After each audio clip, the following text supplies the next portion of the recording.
Welcome to Our Girl Relationships. We talk about the problems people face in their day to day lives. Let's start with the video. My mother in law gave me and my husband a trip to Paris last month on our anniversary. It was the most expensive and most thoughtful we've received, and I was beyond grateful to her for that.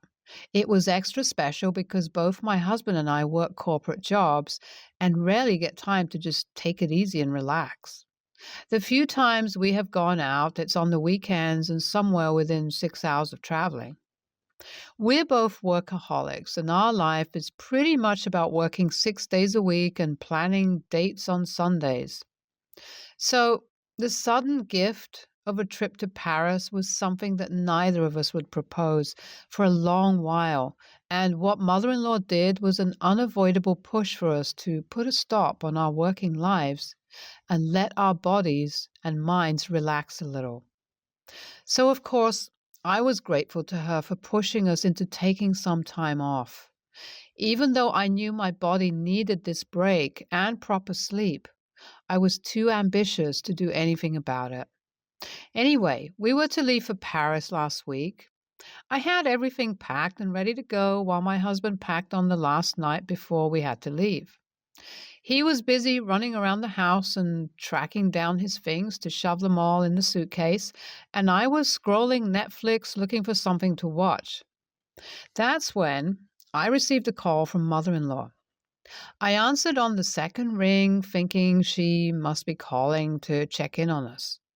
Although she did ask me if we are packed or not and other general questions about passport and tickets, the bomb she dropped at the end was the real reason why she called us that late into the night. She told me that she has a request and wants me to promise her I'd help her out. Was I grateful to her? Yes. Was I dumb enough to promise something I don't know about? No. So I told her I'd help her out if it's within my capabilities, and she should tell me what's going on instead of asking me to make promises that, let's be honest, I probably wouldn't be able to keep. After a little hesitation, she asked me if I could take her 3 stepkids with me to Paris. She said she had taken care of everything, the tickets and the hotel bookings. She even said she'd pay for all the minor expenses while traveling and is willing to compensate us for our time in looking after the kids. They were all teenagers and are quite something to look after. I put the phone on speaker and asked my husband to listen in on our conversation. After we heard her out, my husband shook his head to tell me he isn't going to be responsible for 3 kids. We've only met once or twice, especially in a foreign place. And I was thinking along the same lines. No matter what mother in law has done for her, this is something that requires being responsible and careful all the time. This trip was supposed to be our relaxing period where we let go of all our worries and just enjoyed some time away from work. Taking 3 kids would be like exchanging our corporate job with babysitting, and neither of us want that. On top of that, my husband and I have discussed the topic of kids in the past, and we don't want any. So asking us to be temporary parents isn't the best move on mother in law's part. So I told her that I couldn't help her with her request. I told her all the reasons why not and tried to explain to her how taking responsibility for 3 kids overseas isn't something we're ready for. From the few times we've met them, we have come to know how uninterested they are in anything related to family or people above the age of 25, and I could guarantee they will not listen to a single thing we'd say. So no, I can't put myself in a situation that's sure to turn into a disaster. But my mother-in-law got angry with us. She said that as someone who was the reason we had this opportunity, we should be grateful, and taking her stepkids with us is the least we could do. She said that she only asks us this because lately she couldn't get even a second to herself to rest and wants a few nights away from all her responsibilities. At this, I suggested to her that maybe she should send them away to another state with their father, but she argued back, saying she wants some alone time with her husband. So I asked her, why can't she just send them over to their friend's house for sleepovers or leave them alone at home while her husband and she went on a mini vacation? But she didn't want to come back and deal with the destroyed house, and also said her husband isn't willing to leave the youngest daughter, who's 13, behind. But tagging them with us just so she could wash her hands from her responsibility isn't something I was willing to go with, and I told her so. That only enraged her more, and she said that if we can't take the kids with us, then she wants us to refund the trip because she's taking her gift back. It's like the kids were the condition attached to this gift, and that annoyed me. If her plan was this all along, then she should have told this sooner, not at the last moment. The tickets were also non-refundable, and there's no way my husband and I are going to pay her back for the whole trip. We didn't ask for this. She didn't take our consent and threw this on us at the last moment. So I refused to pay her back and told her if she wants a refund, she can try and cancel the whole thing.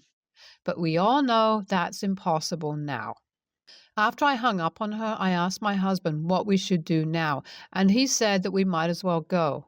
He said it's not our fault that she put a condition on her gift, and as cancellation is impossible, we might as well use the vacation package.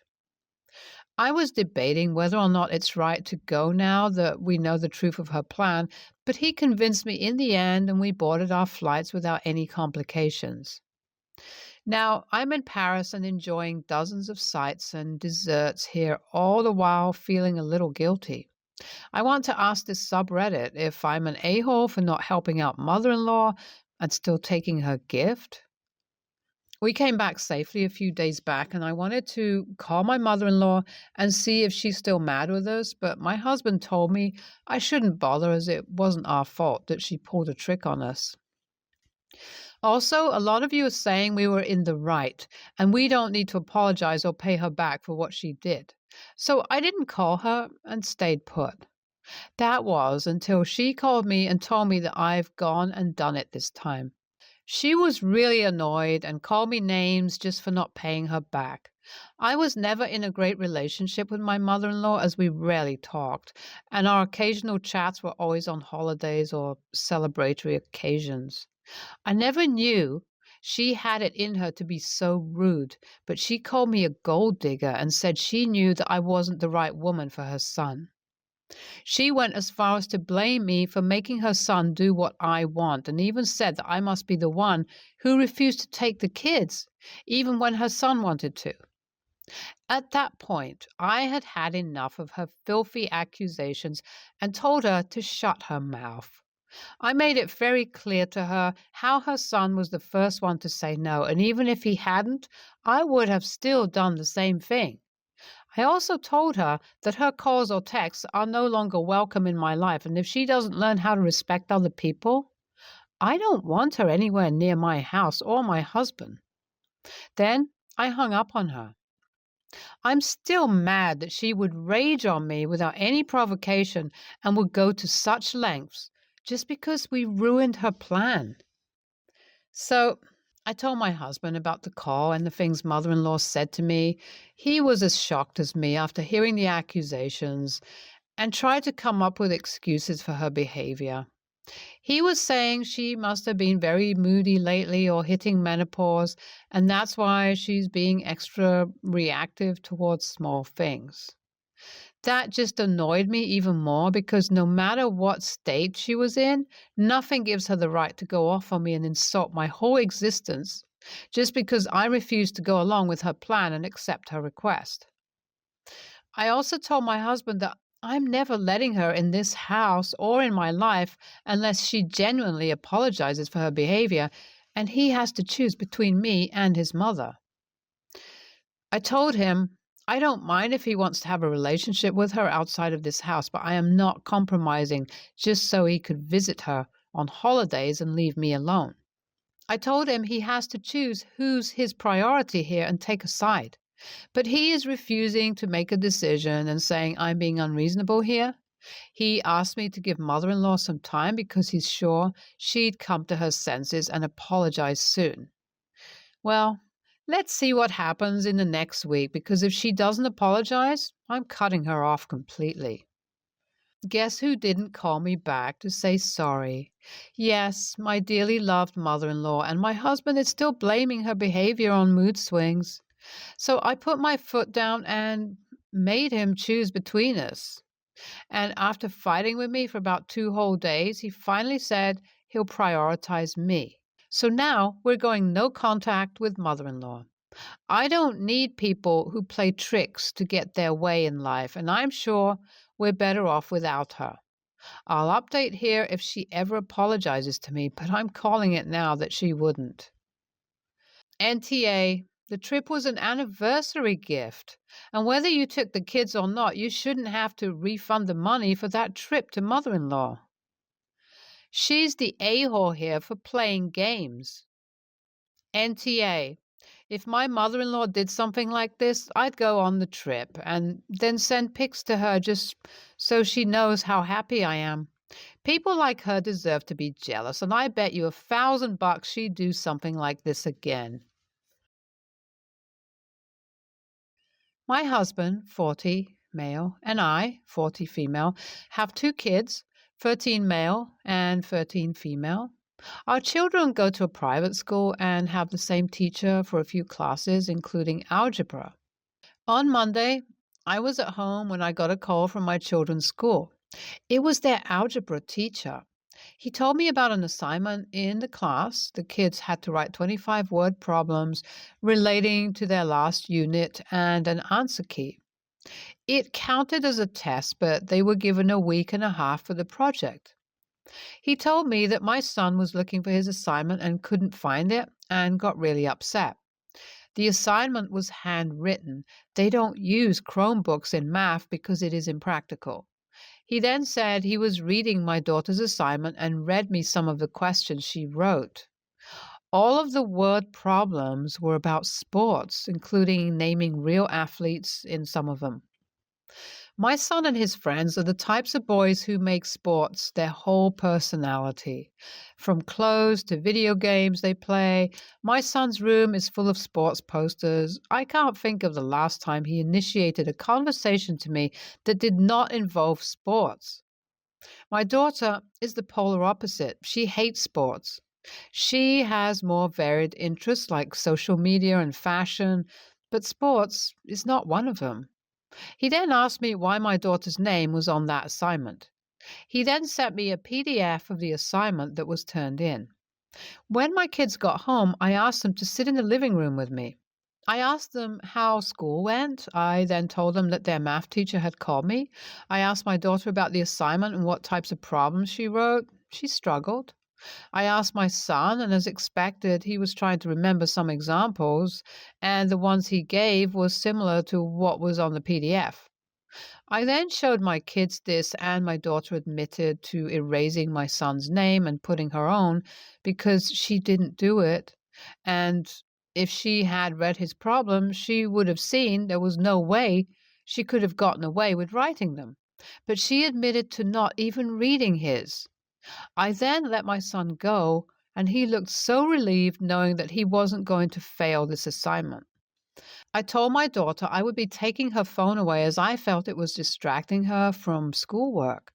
She refused to give it to me. I then told her if she didn't give me her phone, she wouldn't be going to Disney with us in December, which is an annual tradition. She gave it to me, and I saw her and her friends were texting each other, test answers, and cheating together. I called the parents of the other girls, and the school decided to give the girls a week's suspension and will now closely monitor them. My daughter now says her friends won't speak to her, and I ruined her friendships. I then got a phone call from my mom about this, where she said, "It's middle school, cheating doesn't matter," and told me I was too harsh on her and defended her. But husband is on my side. AITA? NTA. Cheating always matters. Condoning it now would have just compounded the problem.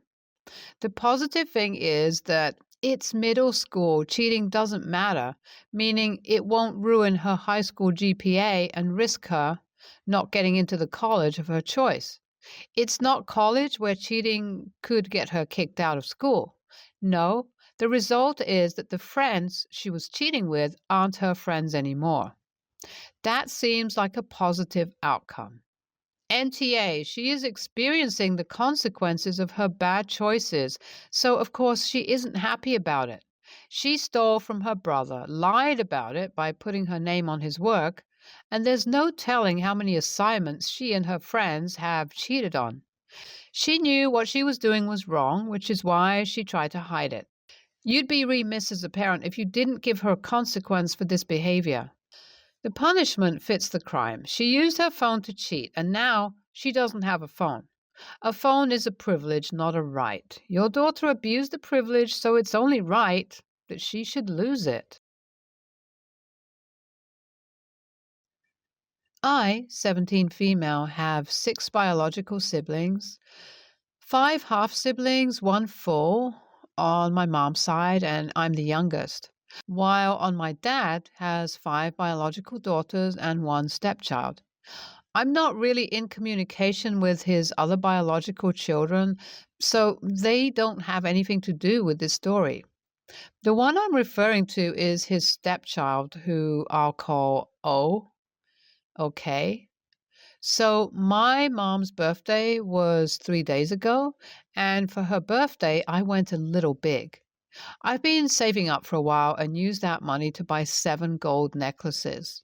The necklaces were customarily engraved with our names. My mom said mom, and a number 1 to 6 for my mom's 6 kids because we have a running joke where we call each other by the number we were born. Example, hey, 4, have you seen my brush? Or something like that.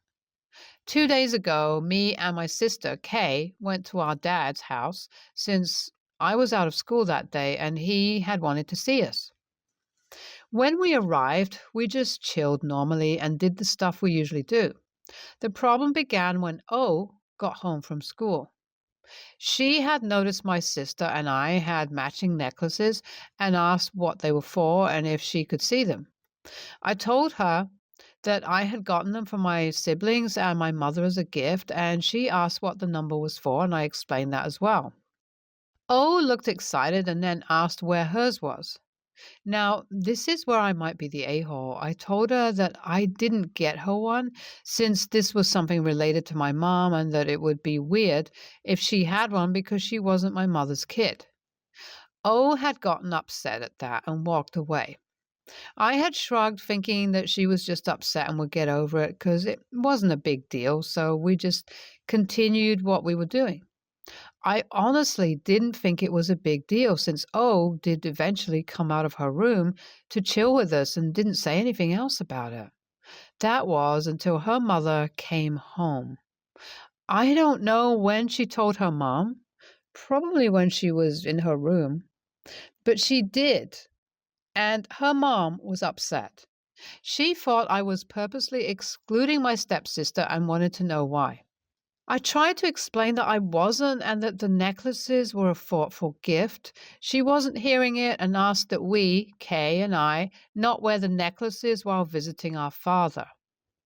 Which I said hell no to, because these necklaces were something I put a lot of time and thought into. We ended up arguing for a while until she relented because my dad told her to stop being childish. I guess she was tired from work or something because she told my dad to talk to me and walked off. My dad told me I could wear my necklace if I wanted to while visiting him and that he'd deal with her and my stepsister if they tried to make a fuss about it again. On the way home, my older sister told me I shouldn't have said it that way, but that I was right. So that had me thinking that I could have been the a-hole. 1. I saw a lot of questions about how old O is, and she's 12. 2. We weren't raised together. She doesn't even really live with my dad and her mom. I don't know the reason why, but she lives with her grandmother in Queens. 3. I didn't get necklaces for my dad's other children for the same reason. I didn't get one for O. Also, because I have literally no contact with them at all. 4. O might actually be closer to my dad than my sister and I are, with how much time they spend together. My sister and I barely visit my dad due to how far away he lives from us. O is much closer, even though she lives with her grandmother and they have a good relationship. My dad's a huge nerd, and O and him have a lot in common. We actually talked about it today. This is really out of the ordinary for my stepmom. Like, I really like her as a person, and she is a good person. We talked and found out O exaggerated when she talked to her mom, making it sound like I really was excluding her because she was hurt with how I said it. I had a one on one with O, and we're good now. She understands that she won't be getting a necklace and I won't be wearing mine less, but her mom got her a bracelet making kit, and we made matching bracelets for ourselves, my dad, her mom, and my sister, as something we have together. NTA, she is your stepsister and isn't related to your mom or you. I can picture your stepmom demanding that her daughter be included in all the things you all do as a family with your mom, because your stepsister isn't included.